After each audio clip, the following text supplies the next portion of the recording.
Assalamualaikum warahmatullahi wabarakatuh. Hapabilita warga Morowali tercinta, jumpa kembali bersama saya Gap di Halo Morowali. Dan kali ini kita di Cafe Lemo Marsole Bungku Tengah. Dan di sini sudah hadir bersama kita dua orang yang luar biasa. Di sebelah kiri saya ada penggiat sosial, Bang Arul ya. Siap. Apa kabar? Sehat, Bang. Sehat ya? Sehat. Kemudian di sebelah kanan saya ada Ketua DPC Partai Kebangkitan Bangsa Kabupaten Morowali, ada Ibu Nur Sabah. Apa kabar Bu Ketua? Kabar baik, Sehat? Abang Gafur. Sehat, insya Allah. Sibuknya di mana sekarang? Di kampanye atau di mana? Semua sibuk di semua tempat. Jadi mobile kemana-mana. Yang penting dalam Morowali. Urusan pilkada? Urusan pilkada. Kalau Bang Arul, apa? Saya kesibukan sama keliling-keliling Morowali, Urusan pilkada juga? melihat situasi politik yang ada, melihat situasi sosial yang ada. Kemudian coba kita berpikir bagaimana selanjutnya. Baik, Mas. Saya ingin ke Ibu Ketua dulu. Perempuan, kemudian berpolitik. Ya. Kenapa berpolitik? Kalau aku ditanya kenapa berpolitik, yang pertama tentu aku mau jawab karena itu hobi aku. Hobi memang? Iya, jadi hobi itu nggak boleh dilarang. Iya, jadi hobi dulu. Jadi bukan profesi ya. Jadi politik, menjadi perempuan di politik itu bukan profesi, tapi sebuah hobi yang kira-kira membawa kemaslahatan untuk banyak orang gitu. Itu dulu yang kita yakini kenapa kita melangkah masuk di dunia politik. Apalagi seorang perempuan kan, nah gitu. Hampir tidak banyak kaum perempuan yang bergelut di dunia politik. Enggak minder? Iya, enggak. Justru itu merasa menjadi hal yang berbeda, gitu. Apalagi ada satu keistimewaan, termasuk tadi disampaikan jadi posisi di PKB sebagai salah satu pengambil keputusan. Itu menjadi kebanggaan tersendiri untuk saya pribadi sebagai perempuan, dan semoga menjadi inspirasi buat teman-teman perempuan hebat yang ada di luar sana gitu. Partai Kebangkitan Bangsa kemudian di pilkada ini itu mengusung Rahmansyah Ismail, Harsono Lamusa. Betul. Kenapa bisa terjadi? Hari ini PKB berada di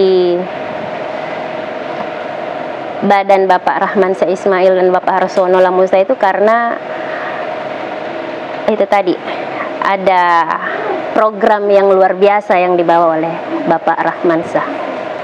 Apa itu? Dijelasin ya satu-satu. Iya. Ya program yang luar biasa ini ya, saya kira semua calon punya program, tetapi kami melihat itu tentu dari rekam jejak ya. Jadi ini aku sedikit cerita bahwa ada beberapa proses yang dilalui oleh kita semua untuk sampai hari ini ke titik ini. Itu kalau kita sendiri di PKB itu ada proses penjaringan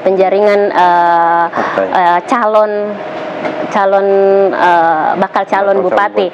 Nah, itu hampir semua alhamdulillah melirik ke partai kita, ke PKB. Itu suatu kesyukuran bahwa alhamdulillah PKB bisa dikunjungin sama semua calon-calon, tetapi kami yakin bahwa semua itu terbaik, tetapi kami memilih yang paling terbaik. Nah, dari proses itu ada penjaringan, kemudian ada UKK, uji kelayakan dan kepatutan. Nah, di situ tersaring satu persatu sehingga yang menjadi dasar keputusan itu adalah rekam jejak.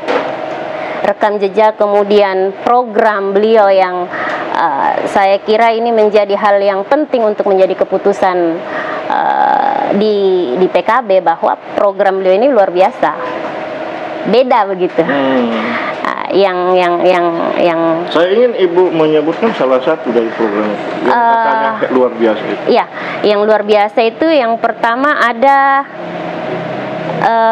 pembangunan universitas.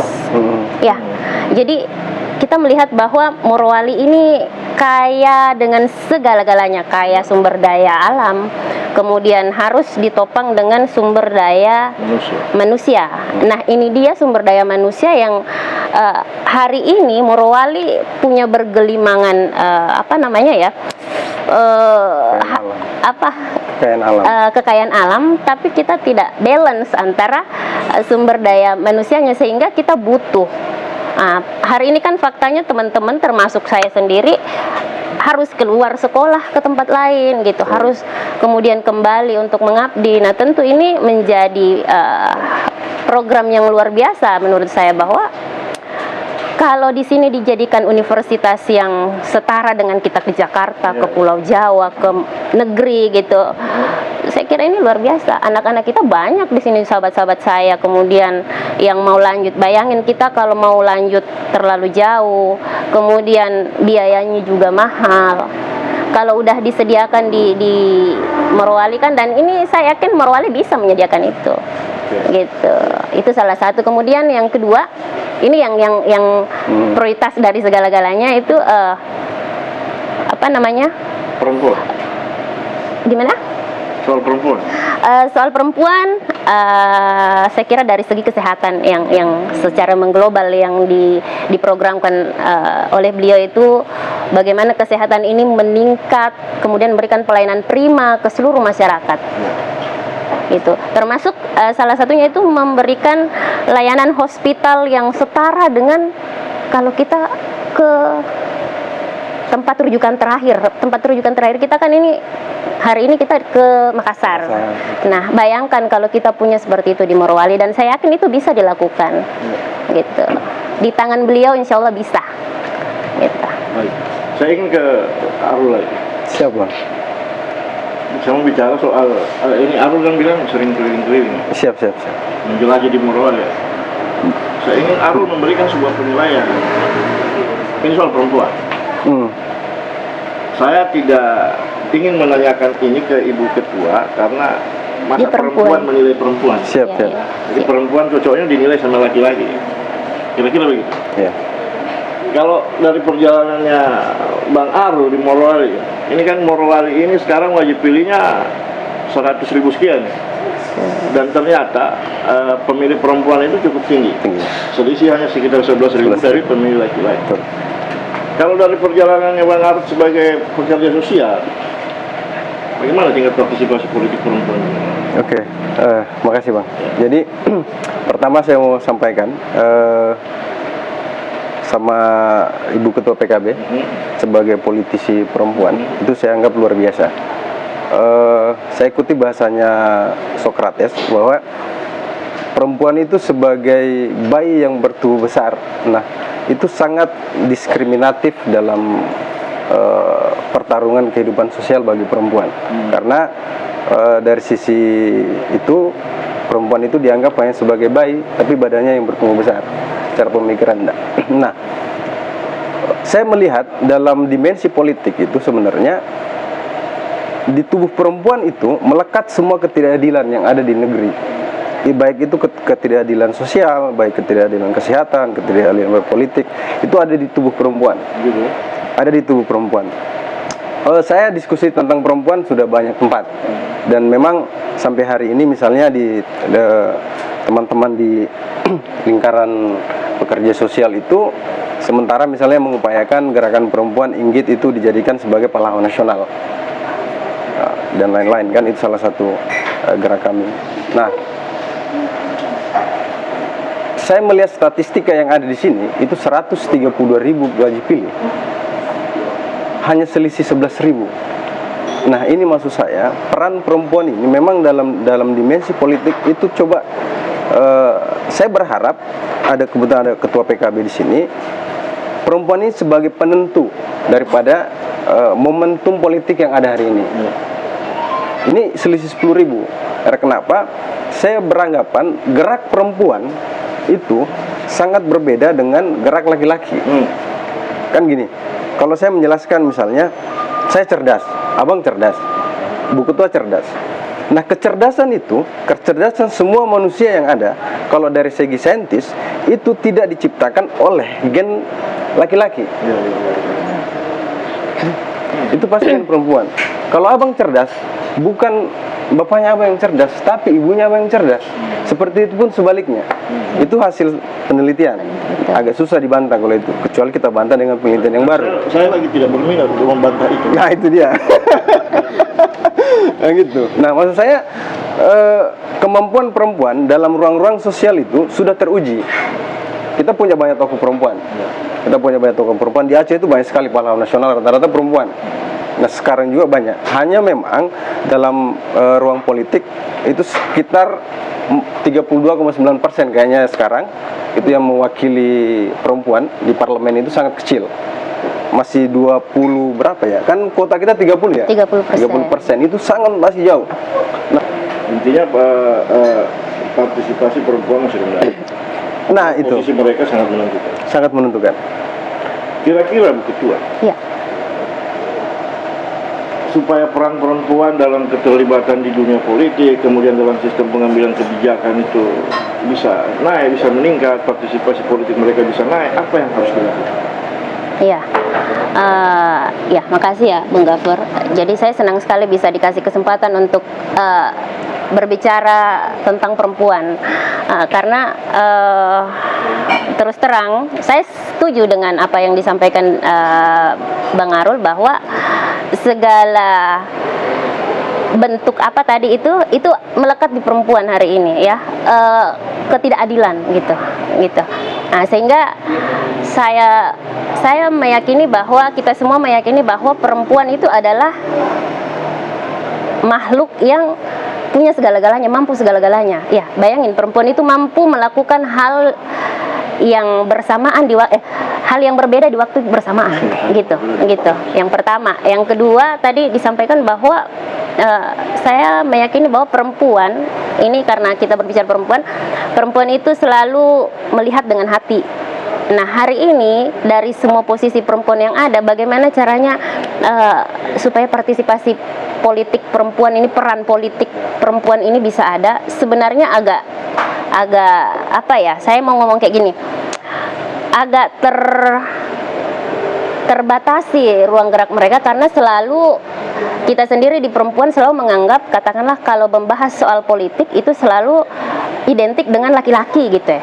Nah, selalu kalau bahas politik, jangankan politik, rapat-rapat di kalangan desa saja itu pasti yang disorong bapak-bapak gitu. Jadi memang kita perempuan, saya mengajak sahabat-sahabat saya perempuan hebat di luar itu membuka ruang selebar-lebarnya untuk kita menambah ilmu, bahwa mari kita terlibat gitu. Jangan, karena memang juga sesungguhnya kalau tidak diberikan ruang oleh kaum laki-laki, menurut saya itu keliru. Sebenarnya ruang ini terbuka lebar, hanya saja mungkin keterbatasan, kemudian ada rasa takut, kemudian itu yang paling mendasar, bahwa urusan politik itu urusan laki-laki, gitu. Padahal sesungguhnya kalau mau jadi kita harus paham dulu apa sih politik, apa pengertian dari politik itu dulu, sehingga kita enak melangkah. Jadi saya ingin mungkin menambah ilmu dari sahabat-sahabat saya yang ada di luar. Ini tentu kita belajar bersama bahwa politik itu tidak sekejam kok yang kita pahami hari ini gitu. Politik ini kan dalam artian strategi ya. Nah, maka ketika kita memahami politik itu seperti apa, saya kira hari ini teman-teman saya yang ada di rumah, yang jadi ibu, yang jadi profesi apa saja yang dilakukan oleh ibu, itu sudah terbentuk ruang politik di dalam situ. Dari segi yang paling kecil, katakanlah dalam rumah tangga, itu sudah ada politik di dalam situ, strategi bagaimana kita mengatur rumah tangga, bagaimana kita ngatur garam, bagaimana, saya kira itu sudah. Nah, sisa bagaimana kita mengaplikasikannya ke tadi ruang politik yang lebih besar lagi ya. Saya kira seperti itu.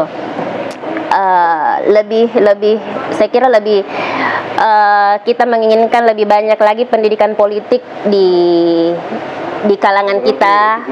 Iya, jadi ini tugas kita bersama. Jadi memberikan pendidikan politik ke semua, termasuk perempuan. Tadi Bang Arul sebagai pekerja sosial, saya kira ini bisa dilakukan di ruang-ruang publik tertentu. Bagaimana kita memberikan pendidikan politik ke teman-teman yang ada di luar, termasuk perempuan. Saya juga aktif untuk melakukan itu. Kebetulan saya juga ada di sayap salah satu Banom Nahdlatul Ulama itu menjadi salah satu program kita. Bagaimana melakukan pendidikan politik ke perempuan-perempuan, mencerdaskan bersama. Jadi gitulah. kuncinya edukasi politik. Iya, iya Memberikan benar. pemahaman penyadaran politik kepada kaum perempuan agar dia bisa lebih partisipatif. Betul, Seperti itu, Bu Ketua. betul. Baik, Bang Arul dan Bu Ketua, sebelum kita lanjutkan obrolan kita Baik. rehat sedikit.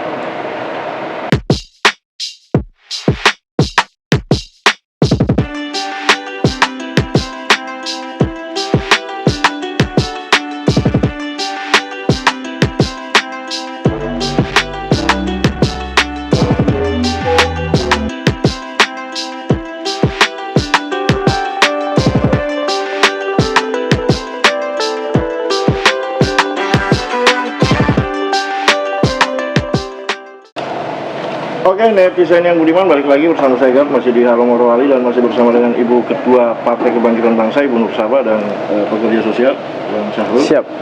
Yang ganteng. Ini kopi ya? Kopi. Pasti nggak pakai gula kan? Karena sudah manis. Kan udah- Aduh. Oke, Ibu Ketua, Siap. Partai Kebangkitan Bangsa mengusung Pak Rahman Syah Ismail dan Pak Harsono Lamusa sebagai pasangan calon pada Pilkada Bupati Morowali tahun ini. Betul. Sebagai perempuan, apakah Rahman Syah Ismail ini punya solusi-solusi atau program-program apa untuk memajukan kehidupan kaum perempuan yang ada di Morowali? Mungkin ada yang Ibu Ketua tahu. Ya, terkait program beliau, Bapak Rahman Syah Ismail dan Bapak Harsono itu, ini segelintir saja yang saya saya sampaikan.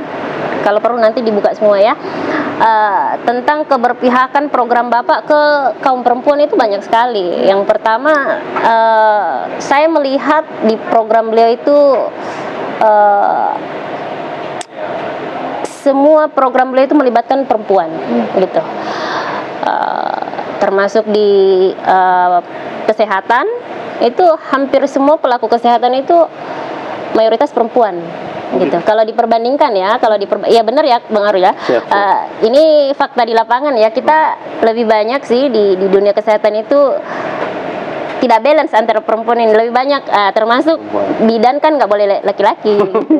Jadi Memang nggak boleh. Nggak boleh lah, iya. Maka dari situ keberpihakan perempuan begitu banyak di dunia kesehatan, di program kesehatan. Kemudian di para kaum ibu-ibu yang ada di rumah, termasuk UMKM, ini kan yang dilakoni sendiri sama ibu-ibu rumah tangga. Saya kira keberpihakan beliau juga sangat jelas bahwa akan menciptakan membuka lapangan kerja, menciptakan begitu banyak UMKM yang berasal dari masyarakat, gitu. Entah nanti seperti apa, kita tentu akan mensupport program itu, akan mensupport setiap produk-produk yang dihasilkan di lapangan, di masyarakat yang kita temui.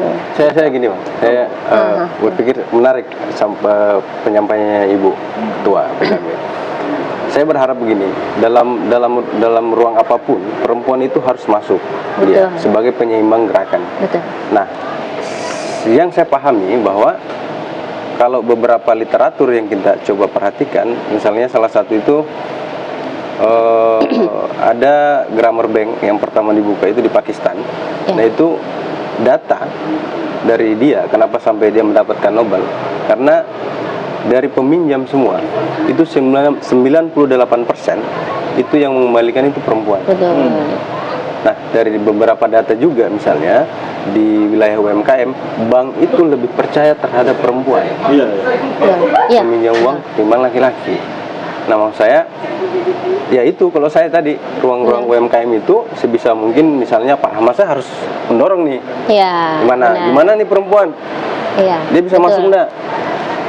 Nah, Tapi ini kan kerja berat sama ketua PKB. Tapi saya kira semua kalau saya melihat dari program beliau, semua program beliau itu bisa keterlibatan perempuan ada. Ada semua. Iya, hanya saja ada yang menonjol keterlibatan perempuan itu. Seperti tadi aku sampaikan di bagian kesehatan tentu itu lebih banyak perempuan, gitu.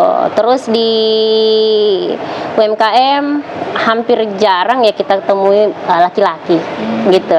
Iya, bahkan karyawan kecil aja itu lebih banyak perempuan karena gimana ya, perempuan ini apa ya, telaten gitu loh. Jadi Kemudian, salah satu iya. programnya Pak Ramansa Ismail dan Pak Arsonola Musa ada pemberdayaan UMKM ya. Yang menurut Bu Ketua tujuannya salah satunya adalah untuk meningkatkan iya, kehidupan perempuan. Betul. Saya perhatikan di Morowali ini UMKM itu memang didominasi perempuan. Betul. Abon misalnya, terus keripik-keripik apa segala macam itu. Sambel-sambel. Dan memang pemerintah harus terlibat aktif di situ, mendorong usaha perempuan, UMKM maksud saya. Iya. Itu harus jelas, harus pasti. Kenapa? Karena kasihan. Perempuan-perempuan kita di Morowali itu sangat produktif. Siap. Betul. Akuin. Mereka punya banyak produk yang dikategorikan UMKM, tapi saya masih terbatas pasarnya, masih sangat terbatas. Ini salah satu produk ya. Ini salah satu produk UMKM kita. Dan saya yakin di balik ini ada kaum perempuan. Ya. Saya yakin perempuan yang aktif di sini. Ini ada Saraba WTP namanya. Saraba. Ini diproduksi oleh Maju Jaya yang berada di Sampean Tabau Itaponda. Tapi Abang sudah minum? Enak.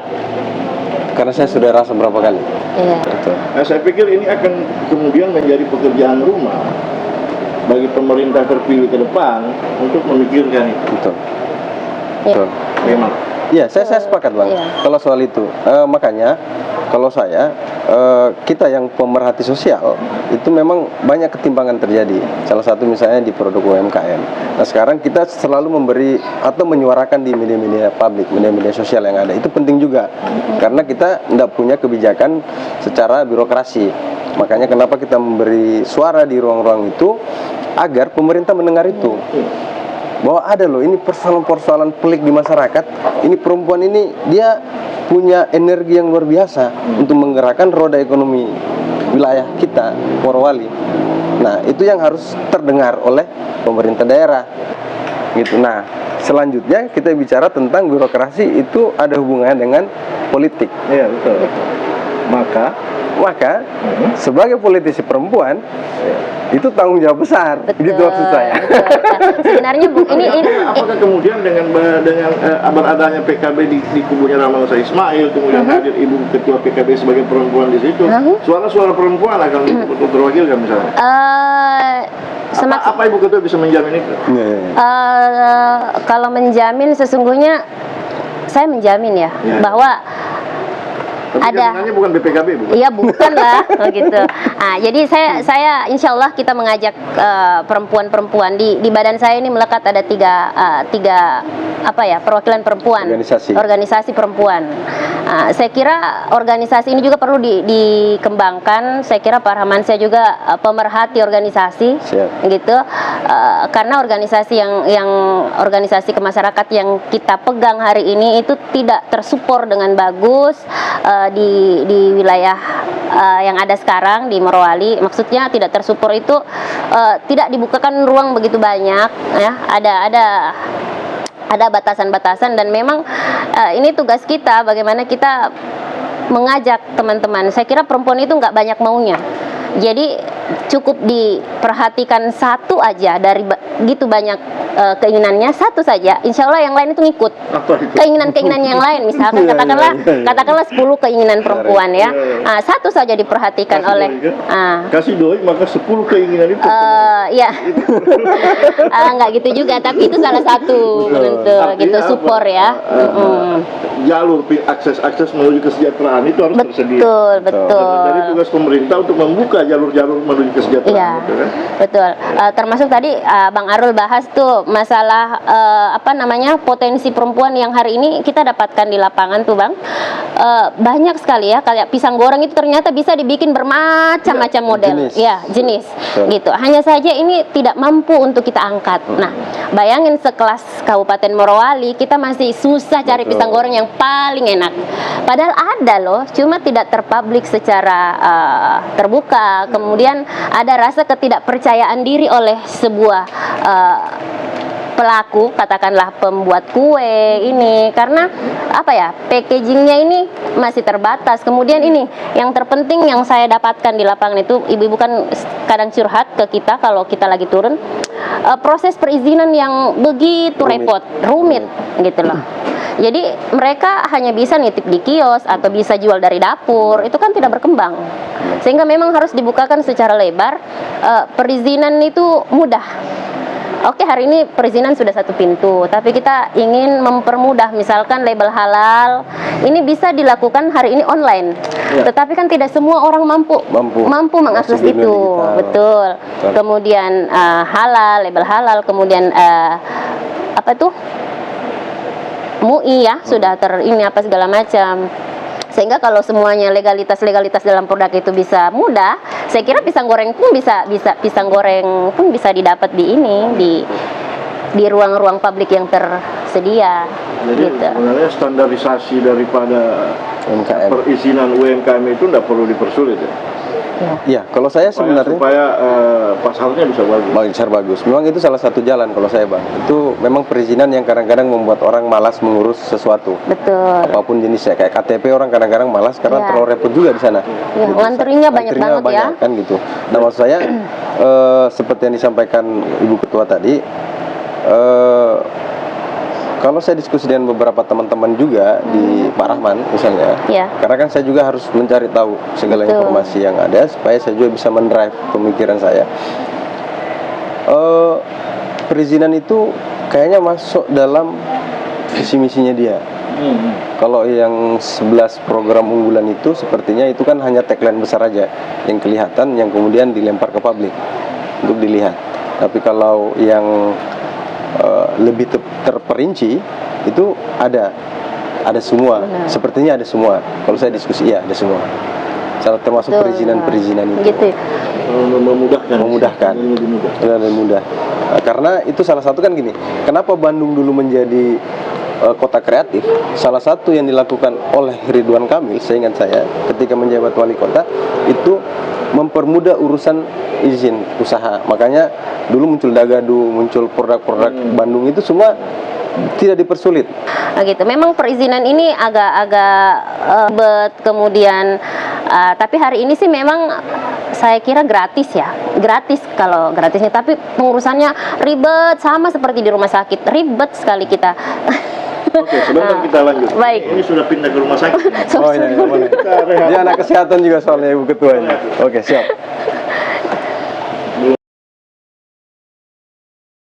Jangan lupa subscribe YouTube Halo Morowali.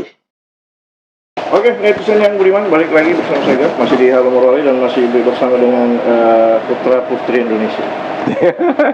Lagi di sebelah kanan saya ada ketua PKB Morowali, ada Ibu Nur Sawa, dan di sebelah kiri saya ada pekerja sosial, Siap. Bang Sahrul.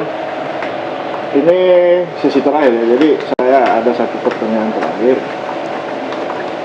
Jangan yang sulit ya. Tidak sulit. Ini pertanyaan paling gampang. Saya ingin Baik. bertanya ke Arul dulu. Kira-kira kalau menurut Arul, apa sih pekerjaan rumah terbesar calon bupati Morowali yang ada hari ini ke depan? Oke, terima kasih Bang. Itu pertanyaan yang berat. Kita tidak bisa menjawab dalam durasi yang singkat karena kompleksitas persoalan itu. Padatkan saja. Ya, makanya kompleksitas itu terlalu banyak. Nah, cuman yang saya perhatikan di Morowali ini kan ada beberapa hal yang kemudian menjadi soal-soal sosial kita. Itu yang pertama tentang situasi sosial masyarakat. Misalnya itu tingkat pendidikan. Ya, jadi Bang Arul, ya. di program Pak Rahmansyah itu sudah didesain sedemikian rupa bahwa pendidikan itu gratis.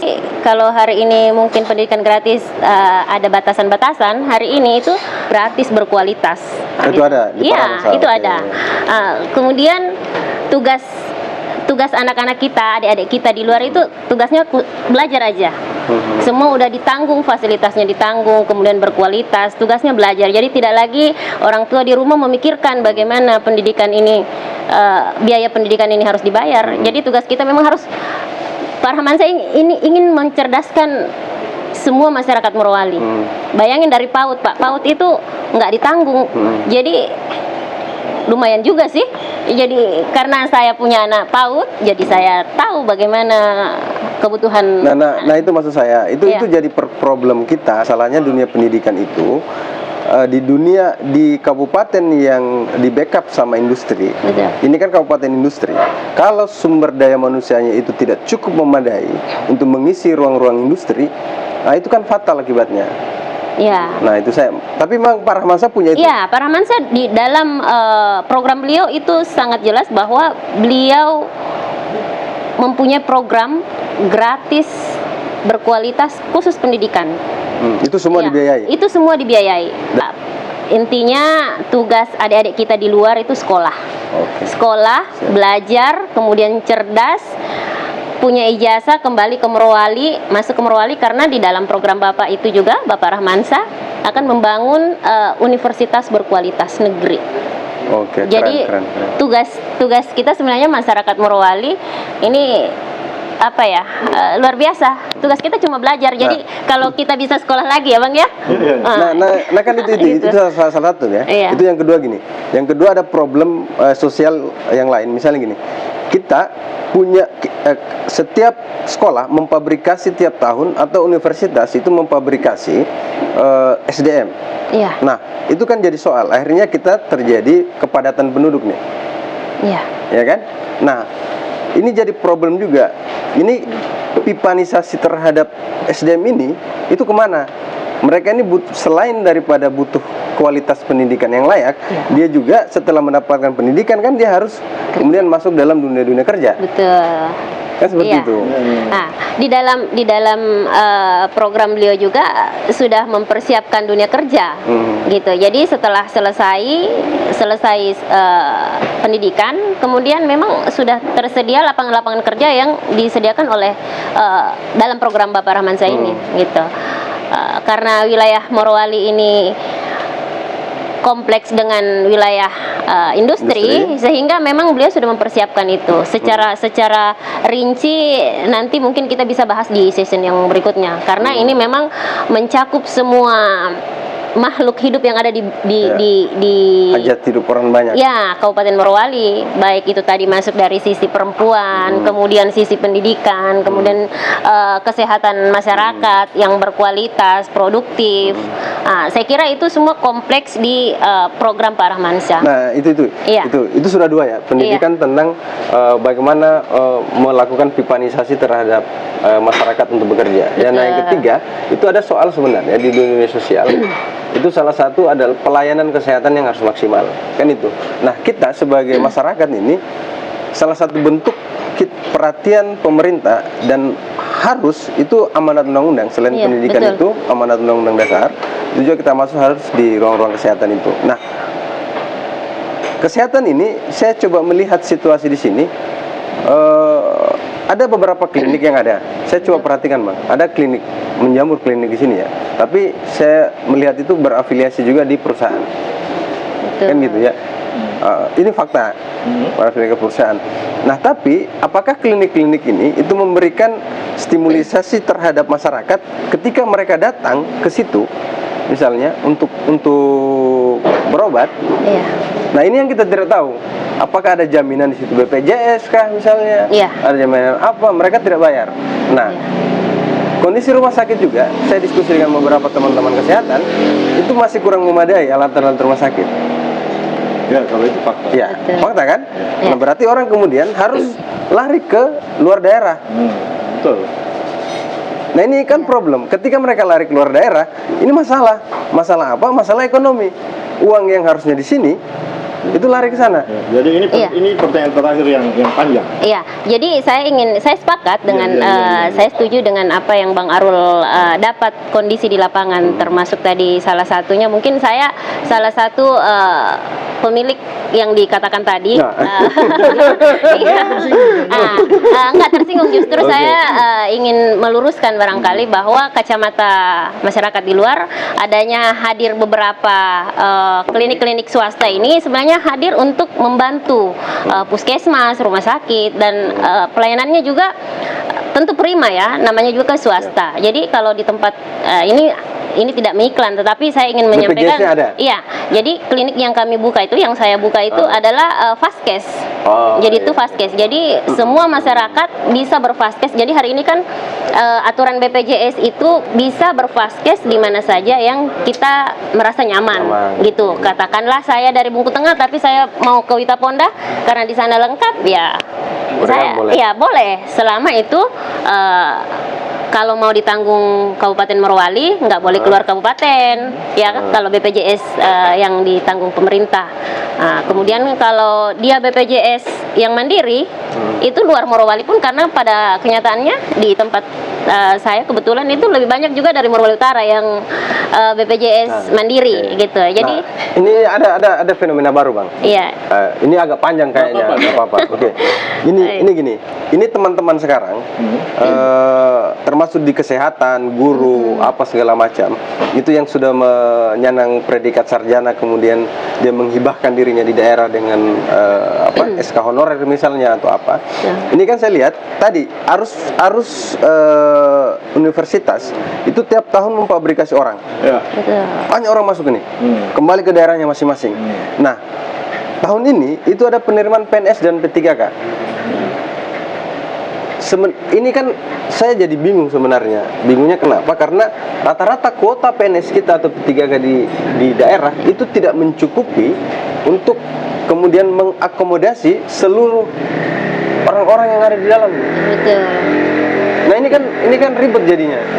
Nah, itu soal-soal juga sebenarnya yang kemudian saya berpikir siapapun yang nanti yang jadi bupati, Pak Rahman saya misalnya, itu harus juga melihat situasi yang seperti itu. Saya sebagai penggiat murni misalnya melihat situasi ini, itu penting. Mereka butuh apa nih? Iya, saya barangkali sedikit menjawab jadi, bahwa ini tim suksesnya para iya. Ini begitu betul. Maksudnya gini Bang, karena hari ini kita harus dengan gamblang menyampaikan agar masyarakat tahu gitu. Karena tadi disampaikan Bang Arul di lapangan tuh istilahnya gini ya, masih banyak kebutuhan honorer, kemudian yang tidak tercover oleh kuota yang dibuka oleh hari ini kan semua dipusatkan pemerintah pusat. Nah, hari ini dalam program Pak Rahmansyah itu memiliki jaminan untuk warga Morowali yang masih status honorer itu ada jaminan jaminan hidup termasuk kejelasan gaji. Gitu. Penyetaraan gaji katakanlah kalau P3K ini kan bukan ASN, tapi dia jelas gajinya jelas, kedudukannya jelas. Nah, untuk honorer itu akan diberlakukan seperti itu, tetapi nanti teknisnya mungkin nanti yang lebih ini. Tetapi itu ada untuk teman-teman yang hari ini masih status honor, tidak usah berkecil hati.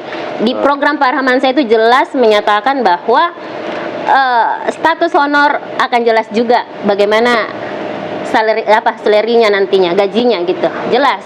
Gitu, kejelasan gaji, kejelasan hidup itu diatur dalam program Pak Rahmansyah. Nah, ini kita harus tagih nanti, Bang. Iya. Jadi netizen yang nonton ini wajib menagih semua, ya, termasuk kesehatan, honorer, tingkat pendidikan seperti apa. Ini wajib ini. Jadi ini masih boleh ngomong nggak sih? Iya.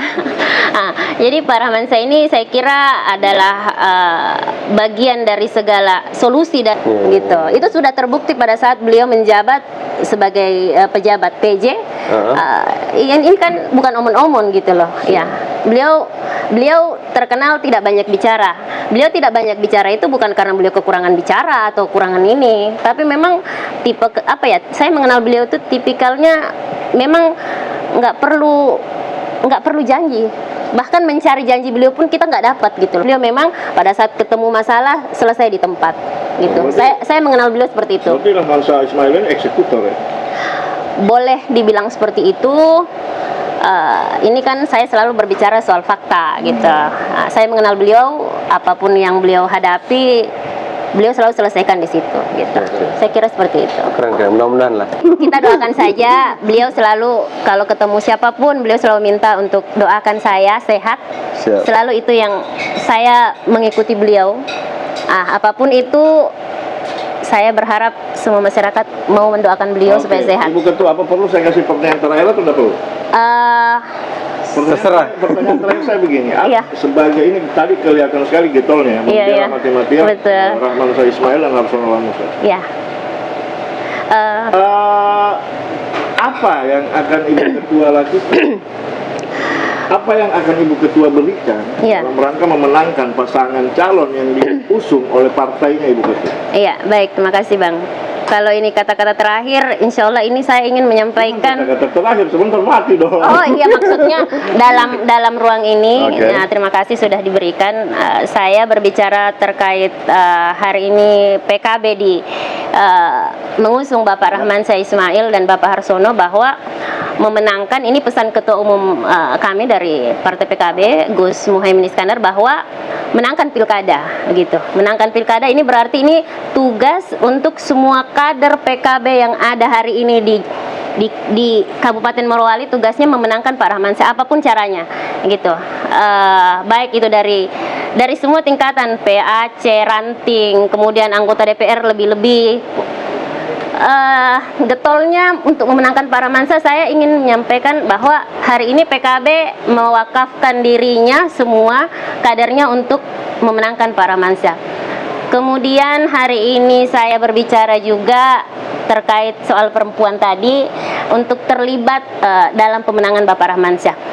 Karena begini Bang, program Bapak Rahman Syah dan Bapak Harsono ini begitu luar biasa.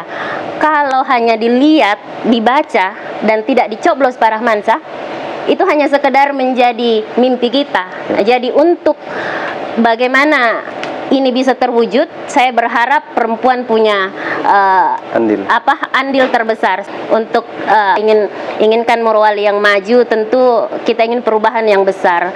Tentu banyak sekali ingin kita wujudkan gitu dari semua diskusi Jadi kita. berarti gaspol ini? Gaspol. Kita pakai metik ini, Pak. Metik. Iya. Oke, baik. Ada pesan yang budiman, itulah tadi pertanyaan terakhir kita untuk Bang Arul dan Ibu Ketua, dan itu menandakan bahwa kita sudah sampai pada akhir obrolan kita pada kesempatan kali ini. Dan seperti biasa di Halo Morowali, di setiap akhir perbincangan itu narasumber diberikan kesempatan, diberikan mic sepenuhnya untuk memberikan closing statement. Saya ingin mulai dari Bang Arul. Oke, siap. Terima kasih. Saya mungkin tidak panjang closing statement saya. Saya agak puitis mungkin, bahwa jika mencintai seseorang itu hanya butuh satu alasan, maka di dunia politik pun hanya butuh satu alasan yang tepat untuk memilih siapa yang pantas untuk menjadi pemimpin. Ini seperti itu. Terima kasih.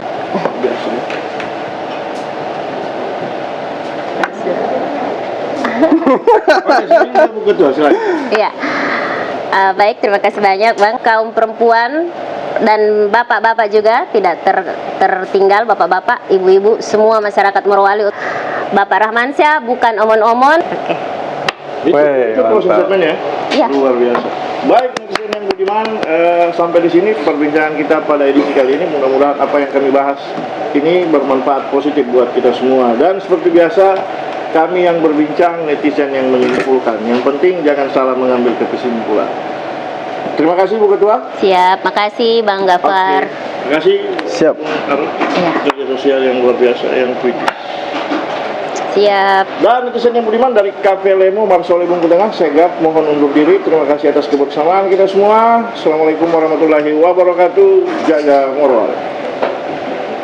gimana ya? Oh gini ya. Oke.